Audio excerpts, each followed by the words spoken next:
Walking Sarge here, across from this northern tool here, just by the Burger King. We just need a Burger King. Hey, buddy. Let's go more. Let's go this way. Anyway, yeah. So anyway, we've been to this area before. It's kind of got a nice little area to kind of walk around. One of those kind of like urban, kind of liminal, kind of like green spaces that, you know, they're still kind of peaceful or whatever.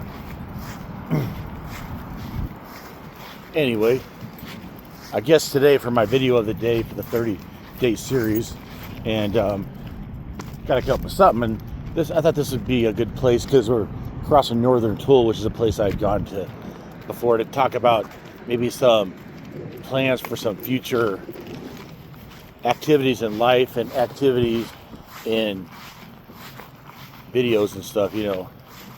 So basically, like, you know, I had like the idea a while ago of like, thought van life was a cool thing. I thought it was a good thing to build a channel around. And at different times, maybe I thought about actually doing it full time, but I either didn't have a vehicle that was set up right, or maybe it didn't seem like it fit in with my lifestyle stuff. Like maybe I still had like stuff like my one roommate and his son I'm living with and that kind of stuff. And, you know, so I tried to make it a little more like it's still like something to, like, you know, because I learned a lot of stuff through like building stuff. I got into like really working on stuff in ways that I never would have done if I wouldn't have got interested in van life. I mean, I'm not saying a lot of it's not like sloppy stuff, but I got to use a lot of different tools and kind of do some creative stuff in the fabrication realm, you know. And then and even did something like the head gasket on my one van, although it wasn't really needed after my dad died and I had like to get a different vehicle. But anyway,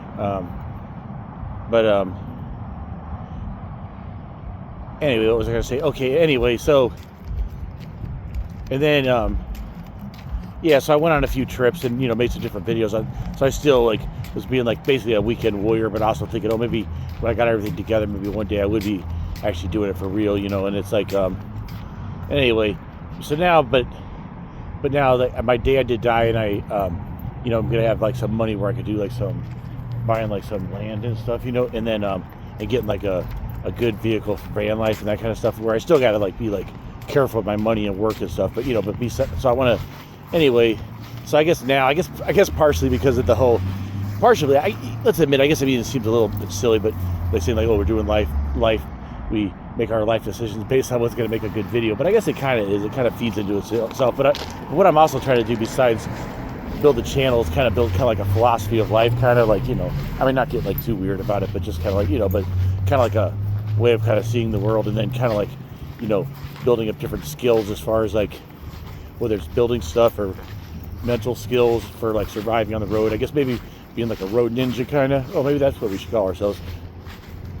If anybody has an idea for what I should call, like, I'm trying to come up with like a new class of like people who are like, it's almost like, yeah, road ninja, something like that. Maybe that might be something, something like, I thought something like van nights. That's a little bit too corny maybe, but something about the idea of like a person who has like kind of like the ethic of being like this nomadic type person who has like the skills of nomad.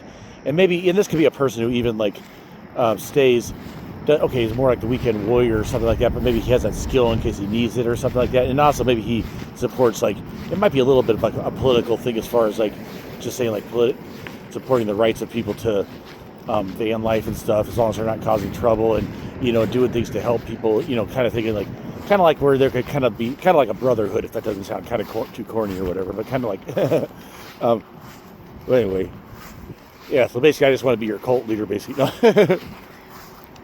No, I mean, that sounds a little bit, that's a little bit grandiose, I know that sounds, but yeah, but that's the way I imagine it. And so by doing that, I want to tie together a lot of different things, like the psychology and all the different like other interests I have, like history and physics and everything, you know, in a way that, you know, I mean, I guess I got to make it in a way to where it's easy for someone to kind of say, okay, this is more like, I like his basic travel video, but maybe when he talks about this other stuff, it's not as interesting. Maybe, I don't know. That's what's hard on a channel when you try to like do so much stuff. But I guess, I just accept it. That's just my nature, that some people only talk about really simple stuff, or they're good at keeping things on script. But me, I just have to just give all the information. I mean, I thought about maybe splitting a few things off, you know, a little bit to make it a little more like, maybe had, like when I get in the situation of having like, oh yeah, but anyway, but the whole point about that thing about, I think I was saying though, as far as like, so I'm thinking that probably what how things will work out now is maybe some sort of like, you know, van life with like a home base type thing, or maybe, I don't know, just somehow to make it, I mean, I guess I'm just trying to make it something short of like a full-blown house, maybe like a tiny house, somehow where it's still relying on like basically using like your own skills and stuff, and you know, maybe a little bit of like, what would you call it, like privation, or, you know, like putting up with a little bit of, you know, discomfort to like, you know, in order to have, in order to, you know, save money and stuff like that, you know, and then conserve your money. And then also, you know, so it might be some off-grid stuff, so I'm going to probably look into stuff like permaculture, the idea of, in food forests, the idea of growing stuff that kind of grows kind of semi-wild, where, you know, perennials and stuff. You can look that up, but I explain that at some other point. Maybe a lot of stuff like, oh, another place I need to park all my dad's like stuff that he gave me, as far as like these, I got like some like a couple trailers and a bunch of his tools and other kind of stuff that basically I can kind of make it think about it like moving this stuff out into the wilderness. When I get my piece of land, it'll be kind of like, I was thinking kind of like Clark Kent getting like that crystal, and then starting with a Fortress of Solitude. I got like a bunch of astronomy stuff, like this big telescope, and anyway, a bunch of like hobbies I can kind of do. Oh yeah, but then I also want to, so I want to make it where it's easy to travel, but then I also want to find some way to get my roommate and his son in on it too. So I don't know what I'm gonna have to do for them, like maybe like build them a tiny house or something, or, you know, I don't know what, you know, something like, I don't know, so I got to think about doing that too. I guess it was just me, it'd be some form of like van life, home base, and maybe just kind of like, maybe not even stay there all the time, kind of type thing. And, you know, obviously there's a lot of legal issues as well, so it's going to have to do with like what I can get away with. It might turn out in some places, maybe having like a tiny house, maybe that's like the simplest way to be like 100% like, you know, legal, not have to worry about it, even if you're not going to even be, you know, sleeping in it too much or whatever, you know, anyway, something like that. So I'll have to look at that, or maybe it might just be, but I am hearing from people there is like a big kind of wink culture that goes on, so I don't know if we can rely on that, but, you know, around, you know, I guess, anyway, there's a lot of kind of shady stuff goes on, but if you don't cause too much trouble, you know, but I don't know, I guess that's not a way to kind of be, anyway, this is kind of a nice little area, this plaza here with a couple of these little ponds and stuff. There was like one, oh, you know what? I never showed that footage. Maybe I'll see if I can get that footage spliced in. There was like this one thing I thought it was cool that, okay, it wasn't by this quick trip, it was a different one, but there was like this whole like thing with like these red-winged blackbirds that that they nest in those areas. And it was interesting because, I don't know, I kind of was fascinated by them, kind of like with their red wings and stuff, how they, but they're very territorial, though. Like usually like they'll have their nests in some like marsh like that, and then they'll kind of circle the area, and they'll kind of like, if they show their red stripes, what are they called, like epithets or not, I don't know, something like that. Not like some word like that. Anyway, if they show like their flag, that means they're being aggressive, like stay the heck away. But then if they're more like feeding on a neutral feeding ground, they just like, they don't show their red thick flags. They keep it, if they're just kind of like, maybe it's not like near the nest, it's just like more of a neutral feeding ground. There might be other red wings there, but they'll kind of leave each other alone, or other kind of birds, but they'll super like start watching, and they'll start chasing, or even maybe they've been known to dive bomb like humans and stuff, you know. But anyway, that Northern Tool is kind of, I've been there a few times. It says my dad died, I started going to that store a little more, and because I got some welding equipment, because that's one hobby that I decided to get into with some of the money and stuff. And then that it's a and I bought like this like tank, this big tank there too. I mean, if I want to do, although I don't want to have to do MIG welding that much probably, but anyway, never mind about what that means. So that's the big, like the radar tower for the airport, I guess. Like the anyway, yeah. So anyway, we're just kind of Highway 53, kind of like in this marsh area along here.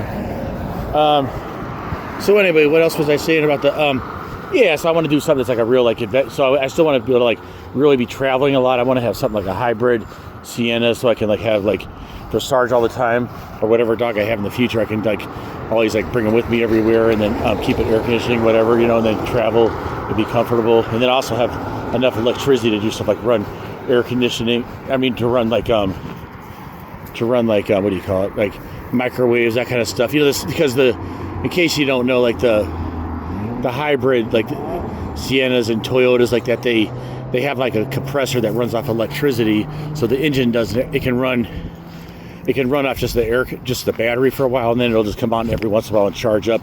But it's not like having just like a regular gasoline engine having to just like run your engine like and waste all that gas and all that wear and tear, like constantly idling your engine. I mean, that's no good. Who's gonna like idle their engine like all night or something? So I mean, I guess there are some people who would, but yeah, especially like some of these vehicles too. If you're gonna resell them, I noticed now they have like a thing on there where it says how many hours idling, so someone can know if you've had your vehicle idling a lot, and then, and then give you less money for it. So, kind of walk. I never really walked down. Me and my dad used to go here to this bullion thing. So I guess that nomadic spirit. My dad, he lived in a RV for about the last 15 years of his life. Mostly staying like either he would be up here during the summer, staying at the Magic Campground, and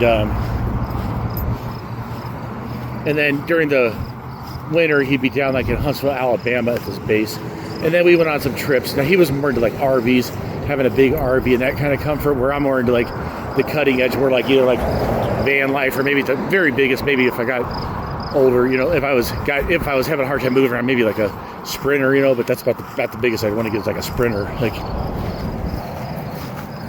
right, Sarge? But anyway, I mean, I guess I don't know if it's just because part of it I just want to be more different than my dad. It sounds like more cutting edge to be like, especially if you like go places like he would never like, as cheap as he was, he always like paid for camping, where he didn't. I said, okay, no, you can just camp anywhere, Dad, So, but anyway, I guess he didn't want to look too much like a bum. Yeah. So anyway, so in the future I want to do some kind of more like, land type thing, and then obviously have videos on it. Maybe I'll have a separate video just on land type stuff. But so it actually, now if you go up this highway about 15 minutes, it's my friend's house, and that's where I have all my stuff stored, my dad's stuff, and then a bunch of it it's in this trailer. I got to go through it at some point, but not much I could do with it right now, I guess. But anyway, there my dreams kind of wait, and then I'd like to get actually a place right in his neighborhood, because then he could like look stuff over for me. But I don't know, we'll see how that works out. But anyway, so this is just an impromptu talk. So there is going to be some interesting stuff in the future. I guess there might be some videos I do that are just obviously where I'm trying to get into some different kind of subject like that, psychology, and maybe a lot of people may not like that stuff, but there'll probably be a lot of practical stuff, so I'll just have to learn to mix that. So anyway, so it's just kind of a nice night. Yeah, we just got back from Minneapolis. We were in Minneapolis earlier today, and now we just kind of got back. It's kind of nice to be back in town. Ate some burgers here at Burger King. Just kind of enjoying it out here. Feels really good out here. Nice temperature.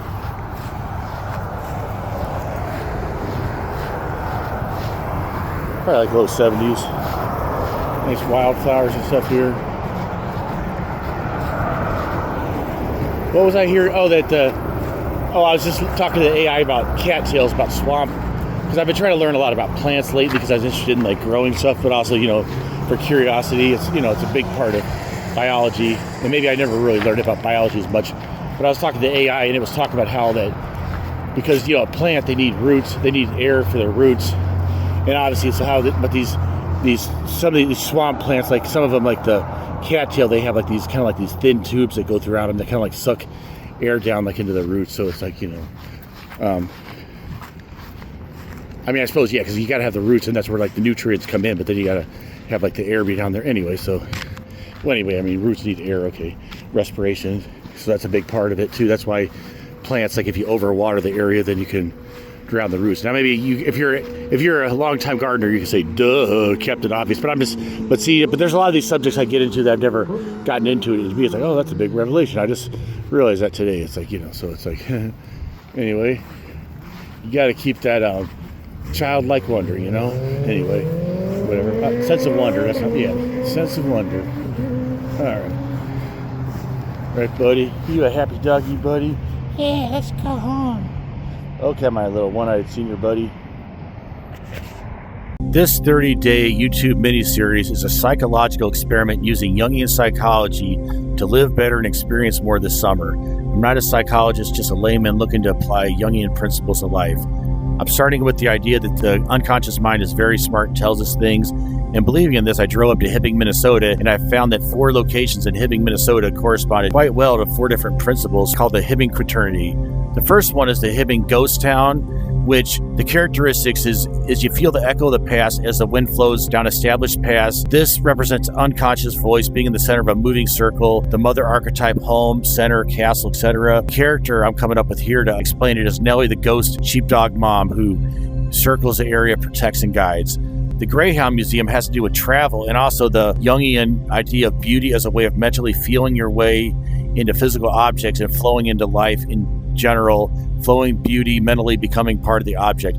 The character here I'm coming up with is Flows With It, which is a Native American cartoon character who has a magic canoe, finds all past, glides over, portages, flows into life. Now the ore pit, it represents awe, the smallness of the individual, abstraction, and the way to in making the world simpler, more understandable. Actions, the beauty of symmetry, the beauty of maps, beauty of mathematics. And this is supposed to be Laser Nash. Doesn't look like him that much, but anyway, it's like John Nash with his cup sending out all these laser beams across, dividing the world, trying to find that order in the chaos from A Beautiful Mind, if you haven't seen that movie. Bob Dylan's home. It represents stories, archetypes, wishing to become someone else. DJ Hat Trick, what he does is he gets people into the groove by putting different hats on and sending people into different paths. Sort of like the way we do whenever we listen to a song, for example. Here's a simplified view of the quaternity here that I'm going to be using for this 30-day adventure. And this is what it's going to more look like. I'm just going to do a simple sketch that I'll put in the video and then just kind of explain it like on a notepad like this to make it simpler so I can get it done. So I can do a video for 30 days. And so subscribe to get all 30 of those videos.